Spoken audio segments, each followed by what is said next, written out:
শব্দকথা প্রকাশনার উদ্যোগে আজকে নৌকা ভ্রমণ, হাওর পরিদর্শন, ইটনা মিঠামইন যাওয়ার প্রাক্কালে আমরা যে হাওরের প্রাকৃতিক সৌন্দর্য উপভোগ করছি, এই আয়োজনের জন্য শব্দকথা প্রকাশনাকে অসংখ্য ধন্যবাদ।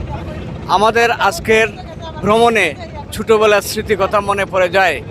এই হাওর বেষ্টিত বাংলাদেশ, আজকে মিঠা পানি মাছের অভাব। কেন এই অভাব উত্তর খুঁজে পাই না।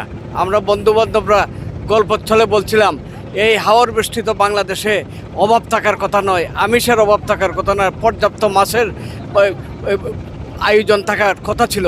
কিন্তু সেই ব্যবস্থায় বিগত দিন হয় নাই বিদায় আজকে আমরা এই শূন্যতায় ভুগছি।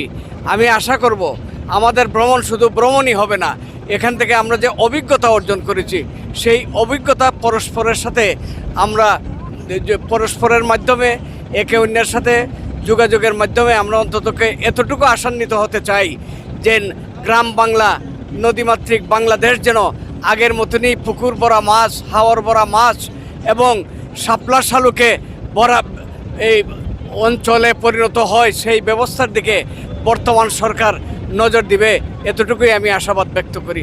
ধন্যবাদ শব্দকথা প্রকাশনাকে।